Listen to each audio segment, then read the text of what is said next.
स्वर्गीय वीरभद्र सिंह थे तो वो आपको अपने बेटे की तरह समझते थे, और आपने भी, हमने कई न्यूज़पेपर चेक किए तो आपने उनको अपना गॉड फादर बोला है। तो इतने अगर अगर 6 बार के मुख्यमंत्री आपको बेटे की तरह समझते तो आपका वो राजनीति में उतना बड़ा कद क्यों नहीं बना? आपका सवाल ठीक है, लेकिन कई बार क्या होता है कि राजनीति कुछ लोग स्वार्थ के लिए। स्वर्गीय राजा वीरभद्र सिंह का मुझ पर बहुत बदहस था, उनका आशीर्वाद था, वो मेरे गॉड फादर थे, हैं और रहेंगे।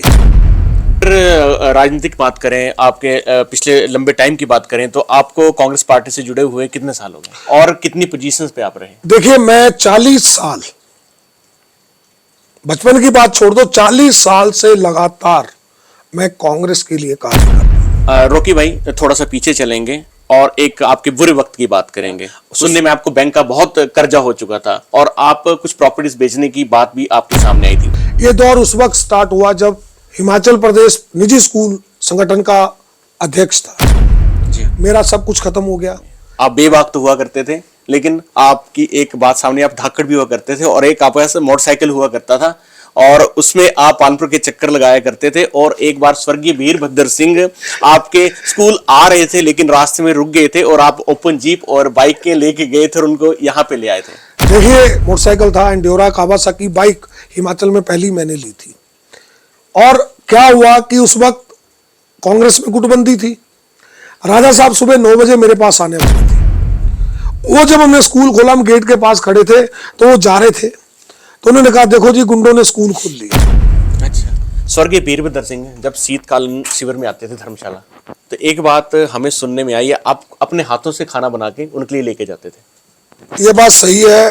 राजा साहब को मेथी का साग, मेथी वाली मिस्सी रोटी, हम लोग क्या करते थे कि मैं और मेरे मिसिस 3 बजे उठते थे, राजा साहब के लिए मिस्सी रोटी बनानी और उनके साथ पूरे स्टाफ को भी हम धर्मशाला पहुंचाते थे। और वहां पर, यहाँ पर क्या हुआ कि लोगों में ये चर्चा हो गई कि रॉकी का स्कूल बंद हो गया, रॉकी का स्कूल बिक गया। और वो दौर जो था, मेरा 1500 बच्चों से मेरे पास 10 बच्चे रह गए। तब पहाड़ी च गलांदे ना कि रॉकी की गल्ला तो मशहूर है कि जेड़ा कुछ नहीं सुधरता जिसे रॉकी स्कूले दाखिल कर दिया। अच्छा, हाँ। और नाम ही पड़ गया कि बिगड़ों को सुधारने वाला स्कूल। भाई प्राणी की सोठी होंगी, बस जी, जेड़ा बच्चा जड़ा की टेढ़ा होया तिसे मारी मारी के सुधारिया। फिर एक बात है रॉकी भाई, आज भी जो लोग कहते हैं जो स्वर्गीय वीरभद्र सिंह का परिवार है उसी की तरफ आपका झुकाव है। नहीं, वो देखिए, माँ बाप तो एक ही होते हैं जी। रॉकी भाई, अब मेरा आपसे आखिरी सवाल, 40 साल का राजनीतिक कैरियर, लंबा, अच्छा और बुरा वक्त, सबसे बुरा वक्त क्या रहा राजनीति में आपको, जब आपको लगा नहीं आप परेशान हो गए, और सबसे अच्छा समय कौन सा रहा राजनीति में? राजनीति में मेरा बुरा वक्त जब बीजेपी की सरकार आ जाती है तो मेरा बुरा वक्त शुरू हो जाता है। अच्छा, ठीक है। और कांग्रेस की सरकार से मैं कभी कुछ मांगता नहीं। सभी मित्र बंधुओं को साहिल सन्नी का अभिवादन। आज हमारे साथ एक शख्स मौजूद हैं जिनका नाम है राजेश रॉकी। आपने इनको देखा भी होगा, इनको सुना भी होगा, लेकिन इनके जीवन के कुछ अनछुए पहलू हैं जिनको आप नहीं जानते हैं, वो सब हम आपके सामने रखेंगे। रॉकी भाई, आपका हिल स्माइल्स चैनल में स्वागत है। धन्यवाद। आज अपने जीवन के ऊपर आपने खुल के बात करनी है हमसे, जो अनछुए पहलू हैं। कोई अच्छा वक्त होगा लाइफ में, कई बार बुरा दौर भी आता है, कोई स्ट्रगल का दौर आता है, कहाँ से आपका एजुकेशन हुई, और सबसे बड़ी बात, आप कांग्रेस पार्टी में आपने कैसे ज्वाइन किया। तो पहला सवाल मेरा आपसे यही रहेगा, अपनी एजुकेशन के बारे में, कहाँ से आपकी पढ़ाई हुई और राजनीति का सफर कहाँ से शुरू हुआ? देखिए, मेरे पिताजी आर्मी में थे, जिसके कारण हमें जगह जगह जाना पड़ा। मेरी पैदाइश जालंधर की है और उसके बाद मैं इलाहाबाद हॉस्टल में चला गया, भास्कोट एंड गाइड स्कूल में। वहाँ मैंने मैट्रिक की, हायर सेकेंडरी फिर मैं government senior secondary school Rajpur में की, डीएवी कॉलेज कांगड़ा से मैंने ग्रेजुएशन की, एमए मैंने एचपी यूनिवर्सिटी शिमला से की, एमफिल एचपी यूनिवर्सिटी शिमला से की, और एमए इंग्लिश मैंने रविंद्रनाथ टैगोर यूनिवर्सिटी मध्य प्रदेश से की। मैं बचपन से लेकर जवानी तक कम से कम 14 स्कूलों में पढ़ा हूं। और मेरी सारी बैकग्राउंड बाहर की है और विशेषकर यूपी की है। जी। उसके बाद आपने कहा कि राजनीति में कैसे आया हूं, तो वास्को गाइड स्कूल में संजय गांधी जी आए थे और संजय गांधी के सामने मैंने 12 साल की उम्र में कांग्रेस का दामन पकड़ा था। मेरा कहने का मतलब मैं बाल कांग्रेसी हूं। मतलब आप बचपन से ही प्रभावित थे मैं कांग्रेस से? नहीं, कांग्रेस की विचारधारा मेरे पुरखों से मिली है। मेरे पूर्वज स्वतंत्रता संग्राम में भी उन्होंने भाग लिया था और मेरे पूर्वज शुरू से ही कांग्रेस के कट्टर समर्थक रहे हैं और मैं भी कांग्रेस के का समर्थक होने के साथ साथ मैं आज कांग्रेस का कट्टर समर्थक बन के उभरा हूं। अगर राजनीतिक बात करें, आपके पिछले लंबे टाइम की बात करें, तो आपको कांग्रेस पार्टी से जुड़े हुए कितने साल हो गए और कितनी पोजीशंस पे आप रहे? देखिए, मैं 40 साल, बचपन की बात छोड़ दो, 40 साल से लगातार मैं कांग्रेस के लिए कार्य कर रहा हूं और कम से कम 20-25 पोजीशनों पर मैंने कांग्रेस में काम किया है। जैसे मैं हिमाचल में एनएसवाई का संस्थापक सदस्य हूं, युवा कांग्रेस का मैं कॉन्स्टिट्यूएंसी का प्रेसिडेंट, जिला कांगड़ा युवा कांग्रेस का मैं उपाध्यक्ष, महासचिव, कई कॉन्स्टिट्यूएंसी का मैं ऑब्जर्वर, कई कॉन्स्टिट्यूएंसी का मैं कोऑर्डिनेटर और उसके बाद युवा कांग्रेस हिमाचल प्रदेश का महासचिव और फिर जब हमारे ये माननीय मुख्यमंत्री जब प्रधान थे युवा कांग्रेस में सुखविंदर सिंह सुक्खू जी, उनके समय में उन्होंने मुझे वरिष्ठ उपाध्यक्ष युवा कांग्रेस का बनाया था। रॉकी जी, हमारे पास कुछ सवाल हैं जो आपसे जुड़े हैं, जो हमें जो इर्द गिर्द लोग होते हैं या जो कांग्रेस के लोग हैं उनसे मिले हैं। तो हमारा पहला सवाल आपसे ये रहेगा, जो स्वर्गीय वीरभद्र सिंह थे तो वो आपको अपने बेटे की तरह समझते थे और आपने भी, हमने कई न्यूज़पेपर चेक किए तो आपने उनको अपना गॉडफादर बोला है। तो इतने अगर 6 बार के मुख्यमंत्री आपको बेटे की तरह समझते, तो आपका वो राजनीति में उतना बड़ा कद क्यों नहीं बना? आपका सवाल ठीक है, लेकिन कई बार क्या होता है कि राजनीति कुछ लोग स्वार्थ के लिए करते हैं। स्वर्गीय राजा वीरभद्र सिंह का मुझ पर बहुत बदहस था, उनका आशीर्वाद था, वो मेरे गॉडफादर थे, हैं और रहेंगे। उस परिवार से मेरी एक दिली लगाव है, एक दिली जुड़ाव है, लेकिन मैंने कभी भी स्वार्थ की राजनीति नहीं की।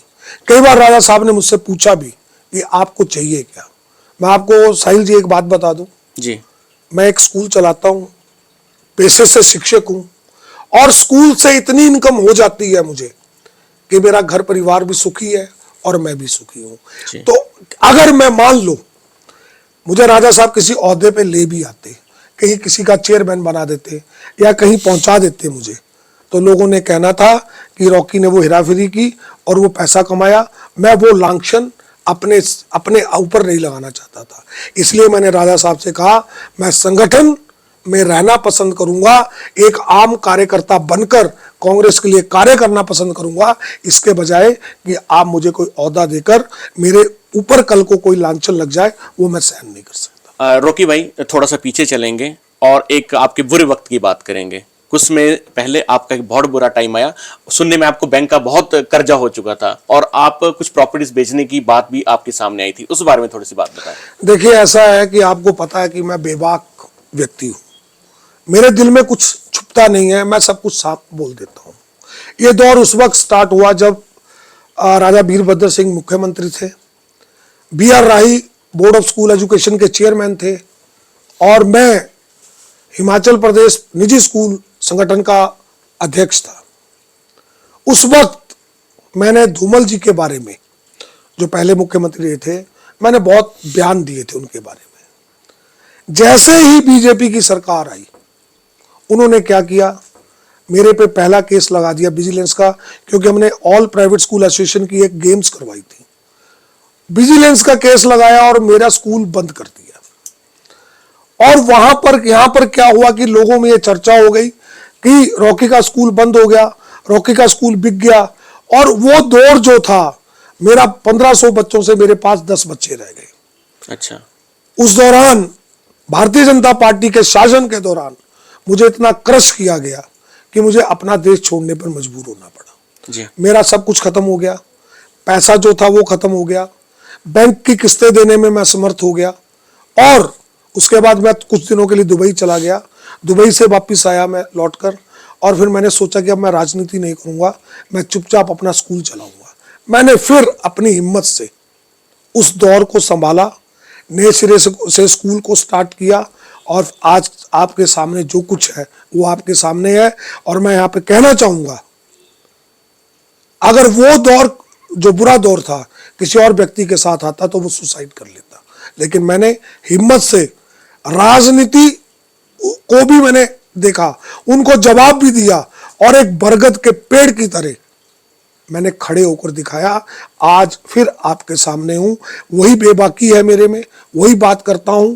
दौर था वो निकल गया, अब भगवान की दया से अब सब कुछ ठीक है। रॉकी भाई, हमारा अगला सवाल है आपसे। आप चेयरमैन हैं प्रियदर्शनी स्कूल के। स्कूल को कैसे मैनेज करते हैं? और आपको 20-25 साल तो अब स्कूल का एक्सपीरियंस हो गया है चलाने का। नहीं, 30 साल। 30 साल का हो गया। तो आप ये बताएं, इसमें क्या बदलाव आया? ठीक है, आपका प्राइवेट स्कूल है, हम मानते हैं, लेकिन शिक्षा का स्तर बढ़ा या गिरा? मैं बताता हूं आपको, ये स्कूल खोलना मेरे लिए एक एक्सीडेंट था। फिर चलो जी, हमने स्कूल स्कूल खोलने की सोची। अब यही नहीं पता कि स्कूल चलाते कैसे हैं। फिर एक मेरे मित्र सज्जन थे, उनसे हमने रेंट पे बिल्डिंग ले ली। अब रेंट पे बिल्डिंग ले ली तो डेस्क नहीं थे, पैसा नहीं था, तो डेस्क के लिए हमने इधर उधर से लकड़ियां चुराई, स्लीपर चुराए। सच्चाई है ये जी। एक मिस्त्री गग्गल से बुलाया, उससे हमने बेंच बनवाए, और हमने स्कूल का बैनर लगा के खोल दिया।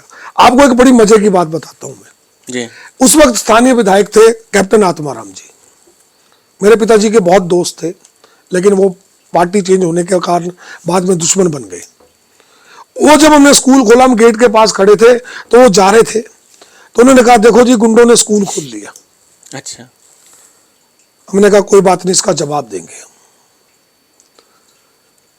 फरवरी 16 को मैंने अपने जन्मदिन के दिन मैंने स्कूल खोला, 94 की बात है। 2 महीने कोई बच्चा हमारे पास नहीं आया। फिर एक दिन एक मेरे दोस्त थे, वो अपने भांजे को लेके आए, बोले जी ये बच्चा मैंने दाखिल करवाना है, क्या फीस लोगे?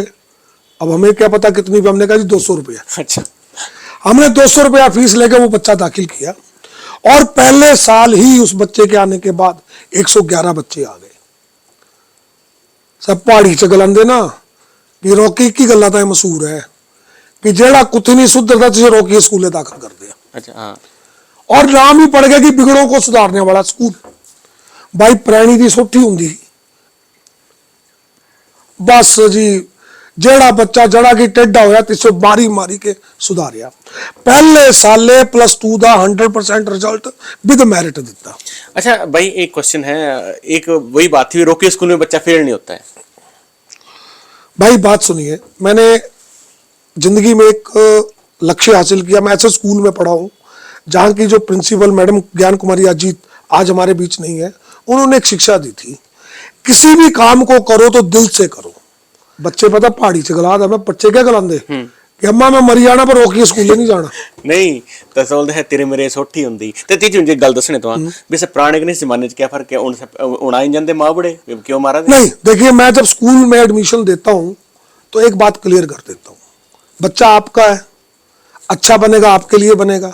मैं थोड़ा सख्त हूं, मैं अनडिसिप्लिन बर्दाश्त नहीं करता हूं। देखिए एजुकेशन का मतलब क्या है? पुराने टाइम में मैं तो मेरा खानदान शिक्षकों का खानदान है। मेरे दादाजी रिनाउंड टीचर रहे हैं, मेरे नाना जी रिनाउंड टीचर रहे हैं, जिन्होंने अपने टाइम के पढ़ाए हुए डीसी और उसका नाम क्या जर्नल निकाले हैं। मैं उस खानदान से बिलोंग करता हूँ। आप बेबाक तो हुआ करते थे, लेकिन आपकी एक बात सामने, आप धाकड़ भी हुआ करते थे, और एक आपके पास मोटरसाइकिल हुआ करता था, और उसमें आप कानपुर के चक्कर लगाया करते थे। और एक बार स्वर्गीय वीरभद्र सिंह आपके स्कूल आ रहे थे, लेकिन रास्ते में रुक गए थे, और आप ओपन जीप और बाइक के लेके गए थे और उनको यहाँ पे ले आए थे।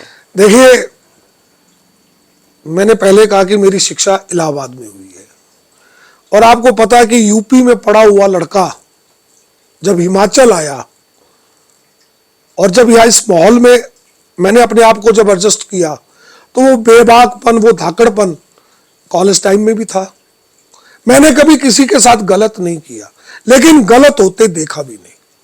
आज भी गांव में कहीं कुछ गलत होता है तो मैं सीना तान के खड़ा हो जाता हूं उनके सामने, ये गलत नहीं होगा। नंबर 2, मोटरसाइकिल था एंड्योरा कावासाकी बाइक, हिमाचल में पहली मैंने ली थी।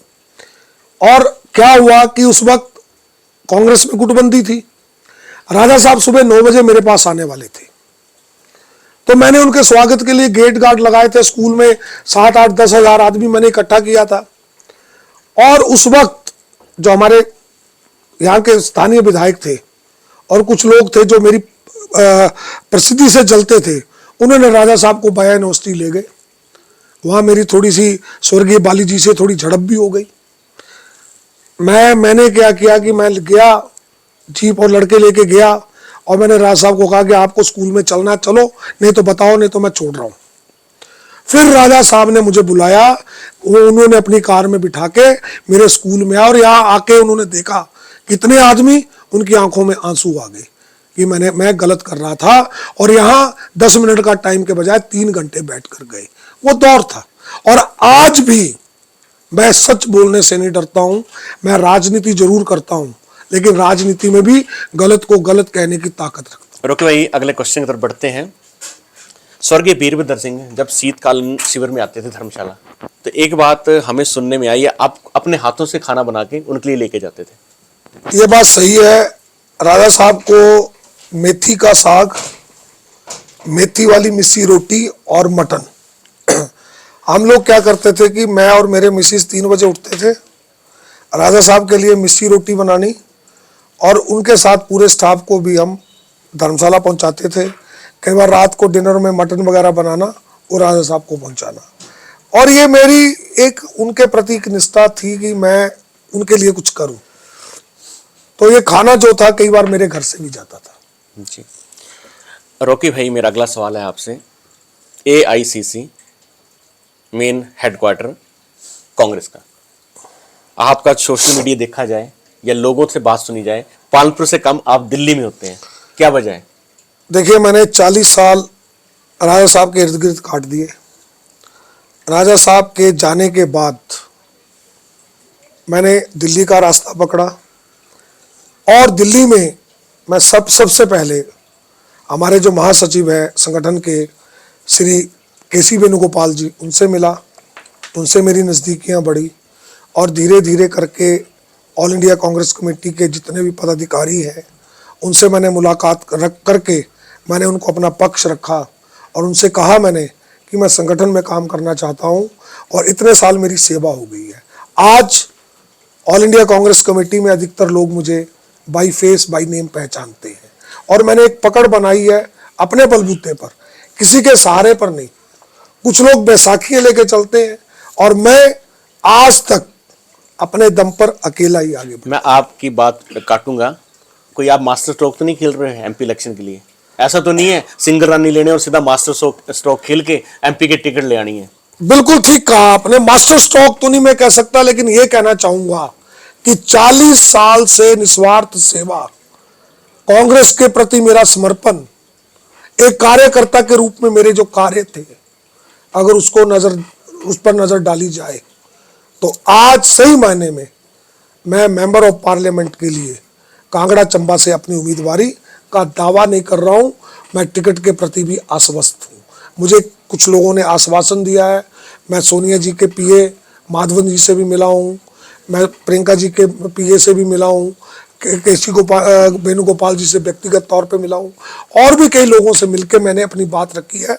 बहुत जल्द मैं अपनी फाइल श्रीमती प्रतिभा सिंह जी के पास सौंपने जा रहा हूं कि क्योंकि अगर कांग्रेस चाहती है कि हम जीते, कांग्रेस चाहती है कि हमारे मेंबर ऑफ पार्लियामेंट बढ़े, तो उन्हें उन लोगों को टिकट देना चाहिए जिनकी एक भूमिका आज कांगड़ा चंबा नहीं हिमाचल में रॉकी के नाम को बच्चा बच्चा जानता है और मैंने कांग्रेस के लिए कार्य किया। मैं कोई गलत नहीं करता। रॉकी भाई, अब मेरा आपसे आखिरी सवाल। 40 साल का राजनीतिक कैरियर, लंबा, अच्छा और बुरा वक्त, सबसे बुरा वक्त क्या रहा राजनीति में आपको, जब आपको लगा नहीं आप परेशान हो गए, और सबसे अच्छा समय कौन सा रहा राजनीति में? राजनीति में मेरा बुरा वक्त जब बीजेपी की सरकार आ जाती है तो मेरा बुरा वक्त शुरू हो जाता है। अच्छा, ठीक है। और कांग्रेस की सरकार से मैं कभी कुछ मांगता नहीं।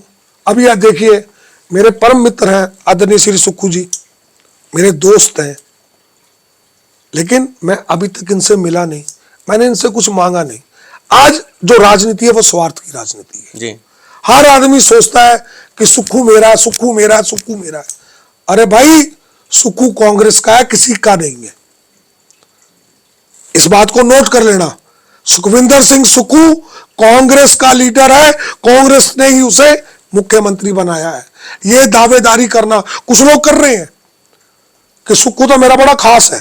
किस बात का खास? क्या कांग्रेसी बाकी क्या बेवकूफ है? हम कहते हैं हम कांग्रेस एक कुनबा है और इस कुनबे को संभाल के रखना श्री सुखविंदर सिंह सुक्खू जी का और आदरणीय श्रीमती प्रतिभा सिंह का काम है। हम तो कार्यकर्ता है, हमें कुछ नहीं चाहिए। मैं आज भी कहता हूं, आज भी मेरी डिमांड है कि भाई मुझे संगठन चाहिए, मुझे कार्यकर्ता। चेयरमैनी लेके मैं क्या करूंगा? पर एक बात है रॉकी भाई, आज भी जो लोग कहते हैं जो स्वर्गीय वीरभद्र सिंह का परिवार है उसी की तरफ आपका झुकाव है। नहीं, वो देखिए, माँ बाप तो एक ही होते हैं जी। और सबसे बड़ी बात, जिसने मुझे बनाया, जब मेरा बुरा दौर था तो राजा साहब मेरे ने आदमी भेजा था मेरे पास और कहा था बेटा तू टेंशन मत लेना, मैं तेरे साथ खड़ा हूं। मेरी वित्तीय मदद भी की थी। आज जो हमारे पीडब्ल्यूडी मिनिस्टर विक्रमादित्य सिंह है, जिस चेयर पर बैठ के आप इंटरव्यू कर रहे हैं, यहां बैठ के गए हैं। राजमाता जी ने मुझे खुद कहा है कि बेटा जब भी कोई समस्या होगी मुझे खुद फोन करना। तो देखिए, निष्ठा और विश्वास एक के प्रति होता है। हम खानदानी आदमी हैं, कुठियाले हैं और कुठियालों का काम है कि जिसकी तरफ चले उसकी तरफ चलेंगे। राजा साहब है, राजा साहब कांग्रेसी थे, राजमाता कांग्रेसी है, मैं कांग्रेस के साथ चला हूं। सुखविंदर भाई मेरे कांग्रेसी हैं, उनके साथ हूं। वो मुझे आदेश देंगे कि रॉकी तुमने ये काम करना है, हम करेंगे। वो कहेंगे तू सीने पे गोली खा, हम खा के दिखाएंगे।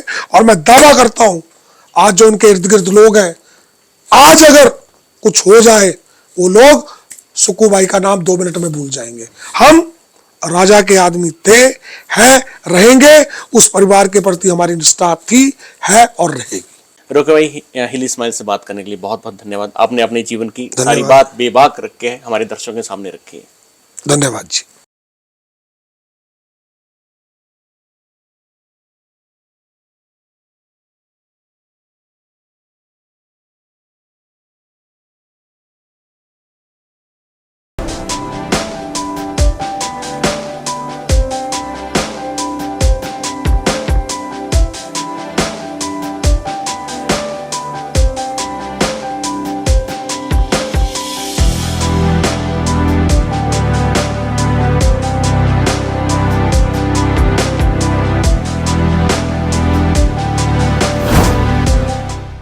भूषण ज्वेलर्स, अनमोल रिश्तों के लिए।